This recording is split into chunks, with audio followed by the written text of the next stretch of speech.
Well, the topic of Syria is definitely something that is slightly forgotten today, given everything that is happening in Ukraine and the rest of the world. But Syria is an ongoing conflict that has been ongoing pretty much since 2011.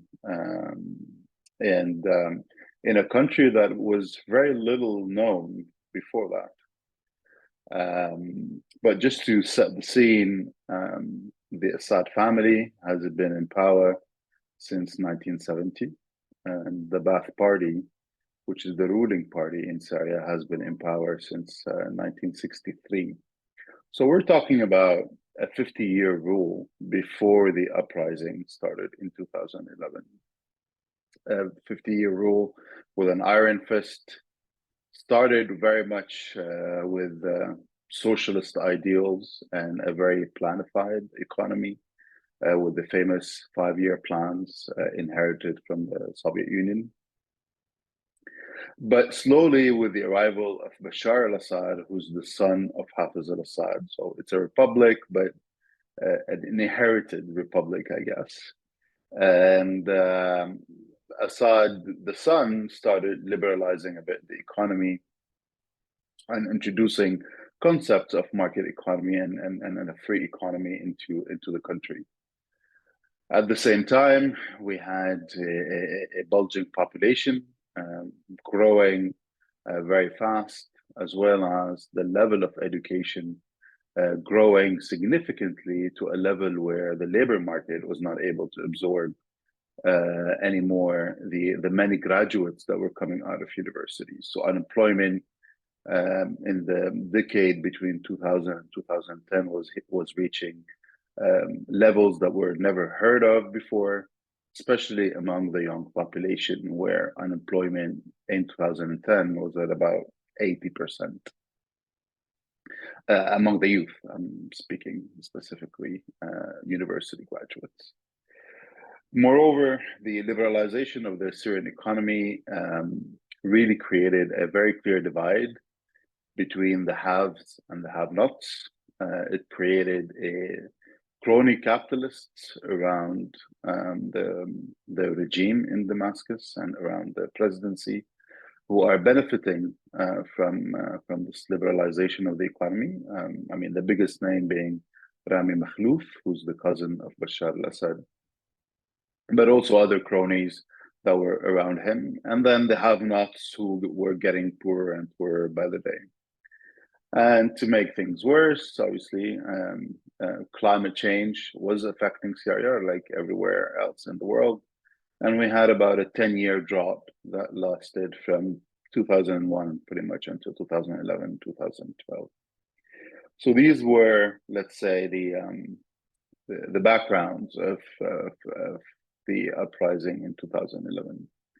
And when we look at what happened in 2011, we have to put it very much into the perspective of the so-called Arab Spring and this movement for democracy and freedom that kind of took the Arab world by wave, starting with Tunisia, then Egypt, Libya, Bahrain, Yemen, etc., until we got to Syria in March 2011.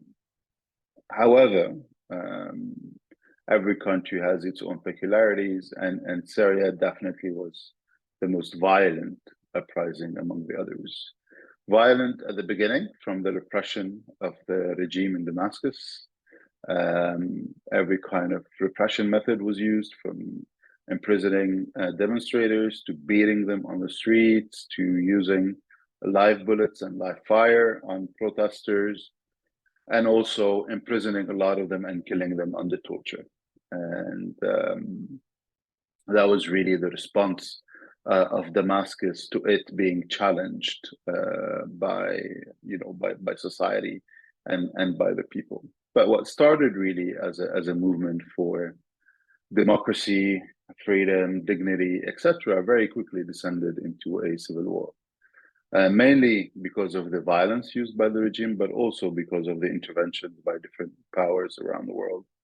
Mainly neighboring countries, starting with Turkey to the north, and Turkey's trying to protect its interest in Syria, but also trying to, according to their vision of the world, trying to protect their national interests and mainly keeping and national security, and mainly keeping, the Kurdish issue in control in southern Turkey, northern East Syria.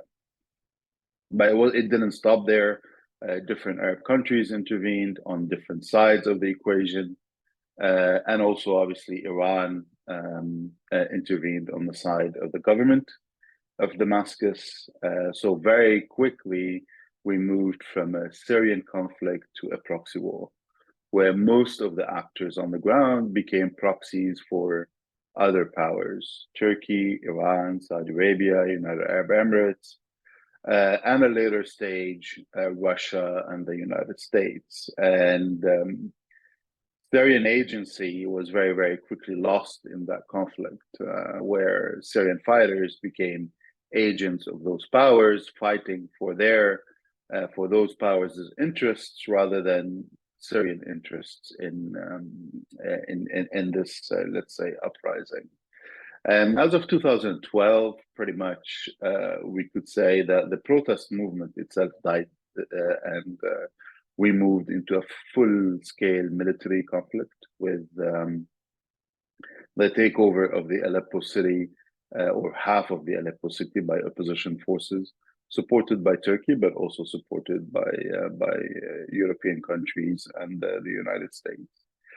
And that was, the new phase of the conflict that lasted pretty much until 2016, where we had opposition forces, quote unquote, liberating territory from government areas, from government forces, sorry. And at one point, opposition forces controlled about 70% of Syria, and Assad forces were left with only large city centers: Damascus, of course, the capital, Aleppo, or half of Aleppo, and the coast where the president come from. Also, during that period, every party to the conflict invested as much as they could into the sectarian tensions, and pushing those sectarian tensions to the maximum, to a point where this became a fully polarized conflict among the different constituents of Syria, and which is a mix of a lot of things. We have the sectarian part of it, mainly between Sunnis and Alawites, although both claim to come from Islam, and they have a very different interpretation of Islam. And the Alawites, who make about 10% roughly of the population, have been in control of the government and of all state functions pretty much since 1970 and the arrival of Hafiz al-Assad to power. Whereas the Arab Sunnis, who form the majority of the population, roughly about 65%, have been completely alienated. So every party to the conflict started investing heavily into that narrative, and trying to stir the sectarian conflict. Another dimension of it was obviously the ethnic part of it. Syria is also a mix of a lot of ethnicities: Arabs, surely, but also Kurds, Circassians, Turkmens, etc. And the main divide that was played was between Arabs and Kurds. And government forces in 2013 withdrew from majority Kurdish cities and handed over the area to the PYD, which is a Kurdish party affiliated with the PKK of Turkey, or loosely affiliated with the PKK in Turkey, and that basically took control of the area. As of 2014, 2015, a new element was introduced, which was extremism and terrorism. And we saw the emergence of the so-called Islamic State that took large swath of territory from Iraq and Syria, and basically broke that border and joined a big chunk of Iraq and a big chunk of Syria together and established the so-called caliphate with its capital in Raqqa and Mosul. Those were kind of the two capitals of the caliphate. And at that point, the priorities of the international community changed from supporting Syrian opposition and trying to get rid of Assad to obviously fighting terrorism and destroying and eliminating the so-called Islamic Caliphate. That's when we started seeing the international coalition intervene in 2014 and the beginning of the fight against Daesh. That continued all the way until 2019 and the elimination and the complete annihilation of territorial control by the so-called Islamic State. But what we saw during that period, obviously, is, as I mentioned, a complete change in priorities and a complete focus by the international community on the elimination of this immediate terrorist threat. That was not only threatening, obviously, the sovereignty of Syria and the sovereignty of Iraq, but also extended to the rest of the world. We saw bombings in Paris. I can think of Charlie Hebdo. I can think of the Bataclan attack in 2015. We saw also the bombings in Brussels, at the airport, and at the metro station in London, etc. So really, Daesh became an international problem and a direct threat to international peace and security. Hence, the focus on eliminating that threat before thinking of anything else. However, that position kind of further alienated, let's say, moderate Syrian opposition forces who felt let down and basically completely disregarded in terms of participation in the future of the country. Moreover, because of their focus was so much on Assad, they failed miserably at joining the international coalition in its fight against Daesh. And the international coalition, therefore, could only find a partner in the PYD who had a very small control in the Kurdish areas in 2014. In the Kurdish areas, and that's when we saw the emergence of the Syrian Democratic Forces, which is an alliance between the ERPIC, which is the military part of the PYD, and other Arab tribes and Arab military groups in the region. And that fighting force, was trained, equipped by the international coalition, and was really the boots on the ground that were doing the fight against Daesh and the liberation of large swath of land from Daesh, starting from Raqqa and then all the way down southeast to Deir ez-Zor, and with the last stronghold of Daesh being the Baghouz, liberated in 2009 by the Syrian Democratic Forces. But that also, again, played on the ethnic divide between Arabs and Kurds. Meanwhile, obviously, there was a political process started in 2012 by the international community, starting with a meeting in Geneva on June 30th, and the publication of a communique, mainly between the US and Russia, that talked about two key points: the need for a transitional governing body, and second, the need for that transitional governing body to be formed under mutual consent. So it clearly recognized the need for that transitional governing body to be a mix of, government officials, current government officials, and opposition officials. Then we went on to 2014, 2015, the formation of the International Syria Support Group, the Vienna Communique, and then the famous UN Security Council Resolution 2254, which is the main, what remains until today, the main basis for any political process on Syria, if it exists. And with four key elements in that resolution. One is working on a transitional governance system. Two, working on a new constitution. Three, holding free and fair elections. And four, fighting all forms of violence. Those were the four key components of UN Security Council Resolution 2254. What is left of that really today is a non-functional constitutional committee that was formed in 2019, met 6 times so far, but has been completely frozen since the start of the conflict and the war on Ukraine by the Russian Federation because of the argument used by Russia is that they don't consider Switzerland to be a neutral party anymore because the Swiss government joined the rest of the Western community in imposing sanctions on Russia after its invasion of Ukraine, and therefore meetings have not happened pretty much since mid 2021.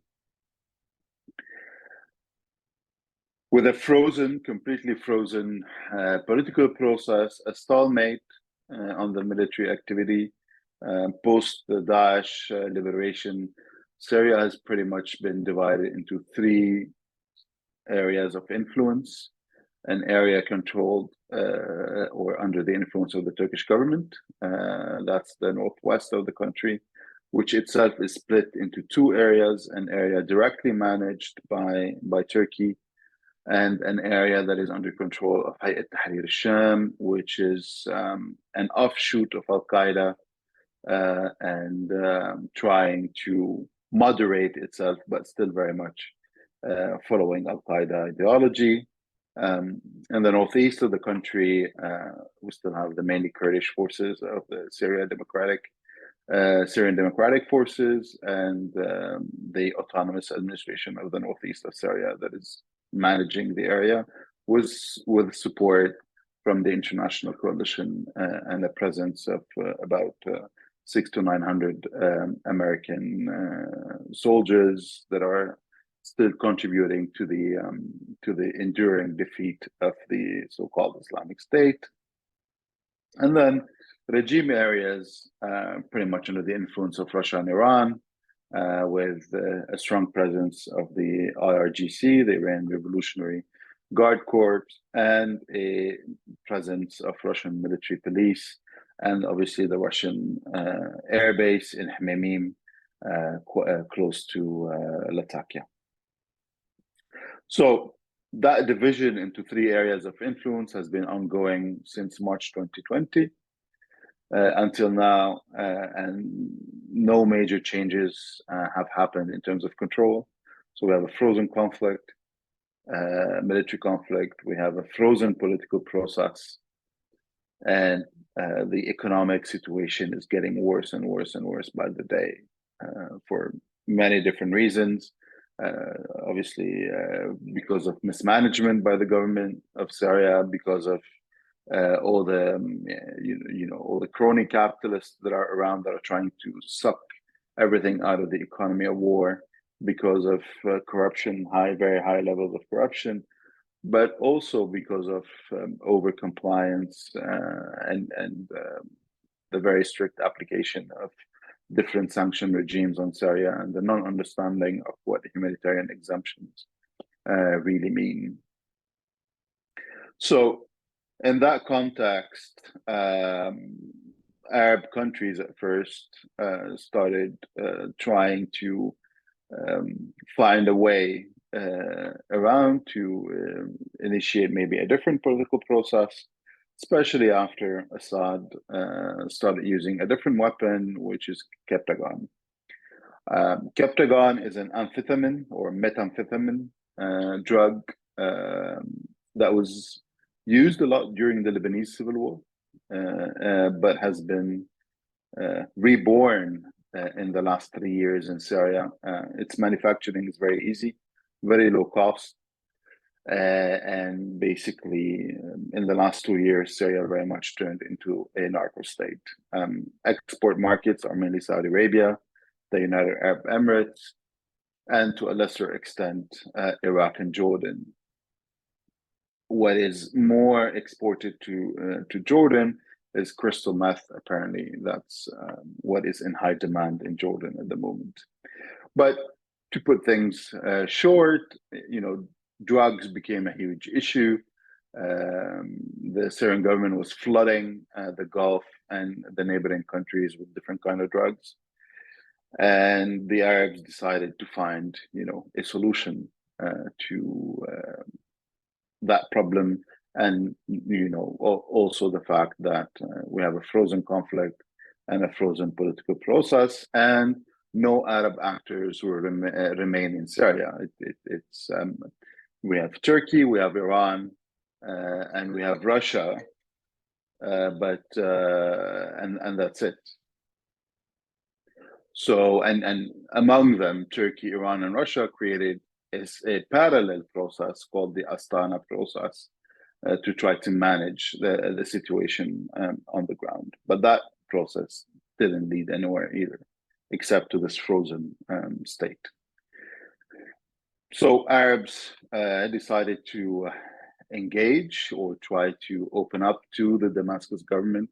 We saw the welcoming of Bashar al-Assad in Saudi Arabia and the rejoining of Syria into the Arab League, and the start of a process to engage Syria and to find solutions to the two main immediate problems, the drug smuggling and also the dire economic/humanitarian situation in the country.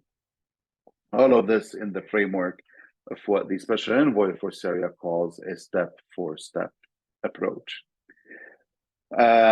We saw two meetings of the committee created by the Arab League to follow up on the decisions made at the Arab League summit in Jeddah, but only 4 or 5 days ago, the Jordanian king and then the Jordanian foreign minister talked about non-compliance, the fact that the Syrian government did not deliver on any of its promises. The king of Jordan, in an interview in around Anga, mentioned that he doesn't, or he was questioning whether Bashar al-Assad is really in control of the entirety of the country under his military control.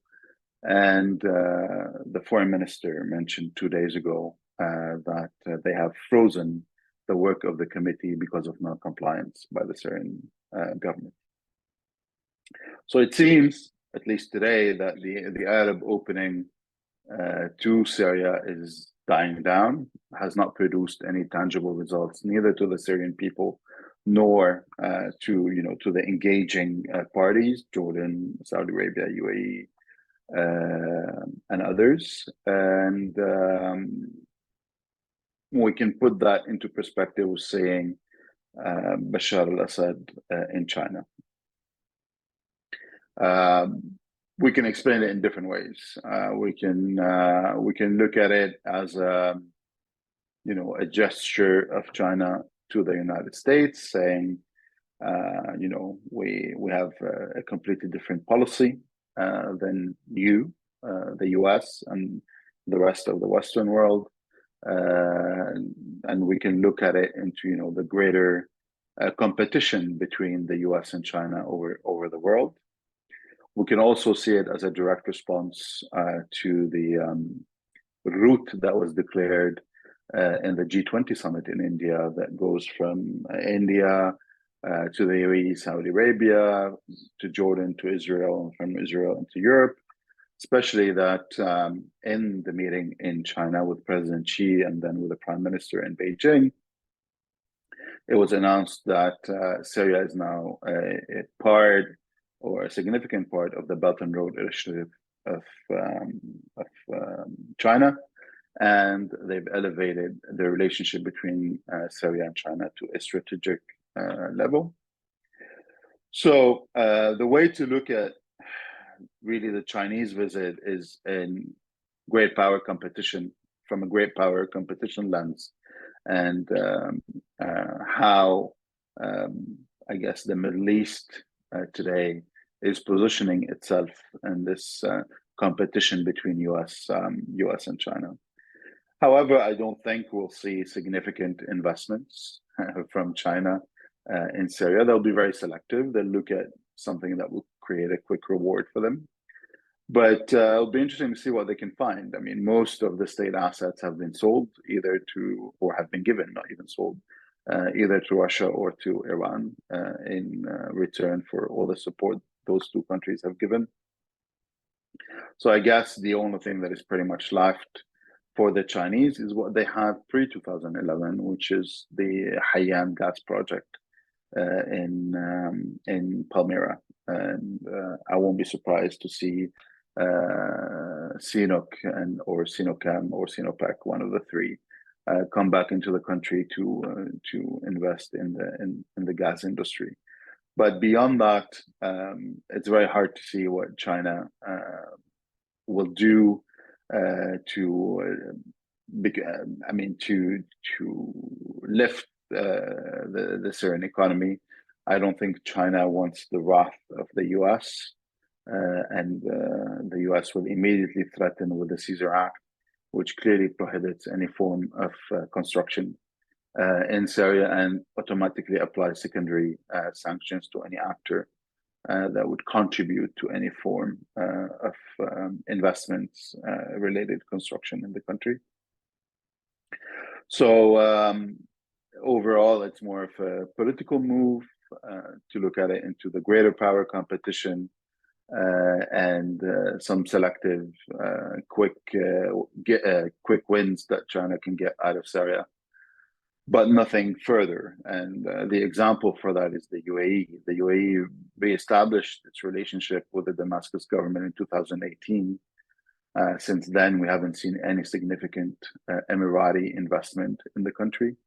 And I think with China, it will be a repetition of the same.